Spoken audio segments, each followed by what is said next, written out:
शेर Kashmir institute of medical sciences का annual day लोगो थे वो बोन थे लोगो बोन सेकंड एनुअल डे। लोगो नीचे ये अस्पताल बना था ये बोन मोहम्मद है इस मकसद से कि जम्मू कश्मीर के लोगों को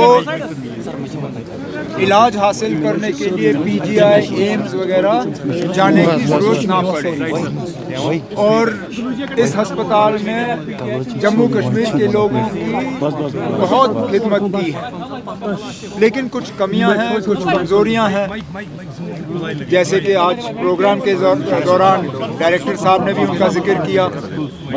एक तो स्किम्स की जो खुदमुख्तारी थी, वो खुदमुख्तारी इनसे ली गई, उसको दोबारा बहाल करना है। इनका अपना इंजीनियरिंग विंग था, उसको वापस बहाल करना है। इनकी प्रोक्योरमेंट मेडिकल सप्लाई कॉरपोरेशन के ज़रिए होती है, लेकिन उसमें डिलेज बहुत ज़्यादा है। वो चाहते हैं कि मेडिकल सप्लाईज कॉरपोरेशन ही प्रोक्योरमेंट करे, लेकिन वक्त की उसमें सीमा होनी चाहिए, वक्त की पाबंदी होनी चाहिए। अब जैसे मैंने आज कहा, जहाँ पे भी हम स्किम्स की मदद कर सकेंगे ताकि ज़्यादा से ज़्यादा हमारे जो मरीज़ हैं वो यहीं इलाज हासिल कर सकें और उनको दिल्ली, बम्बई, चंडीगढ़ वगैरह जाने की ज़रूरत ना पड़े, यही हमारी कोशिश है। Omar Saab, how are you looking at the situation emerging in Punjab after the assassination bid was foiled, being Badal's close to Abdullah's? I spoke to Sukhbir yesterday after the attack on him. I expressed obviously our gratefulness to Almighty that he survived that attack. We spoke about the situation. Obviously some of the things that he shared with me are not for public consumption, but it's a matter of concern if in daylight hours a former deputy chief minister, a Z plus category protectee can be attacked like this. Obviously this needs to be looked at. Why is this? How did this happen? And to ensure that it doesn't happen in the future, because let's not forget, not long ago Punjab went through a very difficult phase in the 80s and early 90s.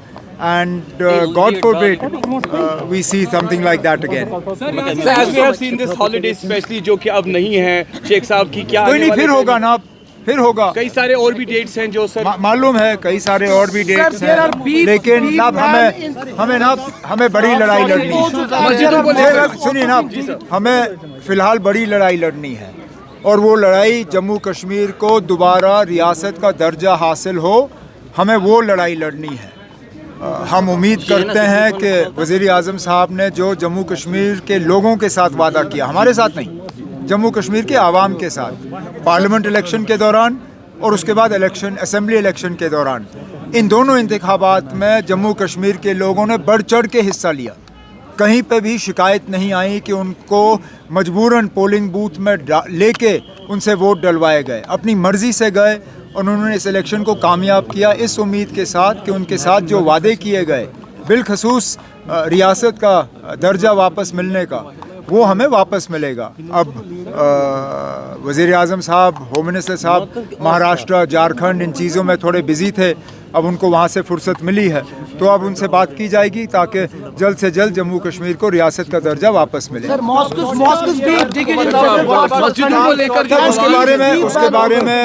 उसके बारे में national conference ने भी बात की, हमारे लीडरों ने भी बात की।